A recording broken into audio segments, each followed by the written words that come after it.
आप सभी देशभक्त कैसे हो? आज बहुत ही दुख हो रहा है सुनकर और देखकर भी कि व्हाट्सएप देखो, फेसबुक देखो या इंस्टाग्राम देखो या ट्विटर देखो, हर कोई एक ही बात चला रहा है। कोई बोलता है कि आज केसरिया रंग डालिए और जिसके पास ये वीडियो नहीं है वो मुझसे मांग ले।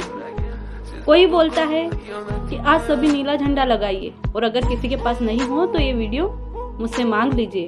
भाई स्टोरी लगाना है। तो पढ़े लिखे अनपढ़ लोगों से मेरा एक कहना है और खासकर उन युवाओं को लिए जो सिर्फ और सिर्फ अपना देश प्रेम 15 अगस्त और 26 जनवरी को दिखाते, उसी दिन उनको तिरंगा झंडा दिखता है। बाकी दिन उनके दिमाग में ये बात नहीं घुसती कि चाहे कोई देश विरोधी हमें बांटने की बात करता हो, अराजकता फैलाने के लिए हमें नीले में, केसरिये में, हरे में, लाल में बांट रहा हो और उसका मकसद हल कर रहा हो, लेकिन हम पढ़े लिखे युवा नौजवान एड़ी से लेके गर्दन तक तो पहलवानी दिखाते हैं, लेकिन यहाँ पे आके एकदम खाली हो जाते।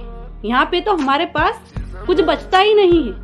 कोई अराजकता की बात करता है तो बिना सोचे समझे हम अपना स्टेटस लगा देते। स्टेटस लगाना कोई गलत बात नहीं है, लेकिन उससे हमारे राष्ट्र की एकता खंडित होती है।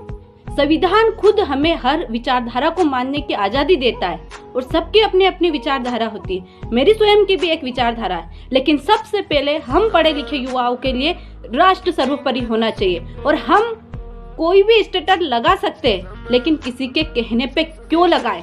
और आप लोग ही 26 जनवरी अभी आने वाली है, उस दिन आप तिरंगा झंडा बड़ा लहराओगे, उस दिन देश प्रेम दिखाओगे।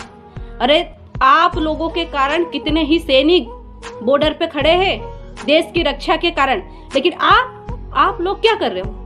क्या कर रहे हो? आपस में ही बढ़ते जा रहे हो और दुश्मन इसी का फायदा उठा रहा है। कम से कम उन पढ़े लिखे युवाओं के लिए तो मेरा एक ही निवेदन है कि जितना भी हो सके जोड़ने की बात करो, बांटने की बात नहीं, क्योंकि तोड़ने वाले बहुत है और जोड़ने वाले बहुत कम है।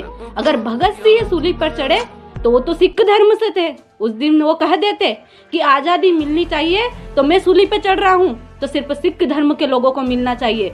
भारत के हिंदू, मुसलमान, बौद्ध, ईसाई इनको नहीं मिलना चाहिए। लेकिन वो सिर्फ और सिर्फ अपनी भारत माँ के लिए सूली पर चढ़े थे। अगर अंबेडकर ने संविधान लिखा तो वो संविधान लिखते वक्त कह देते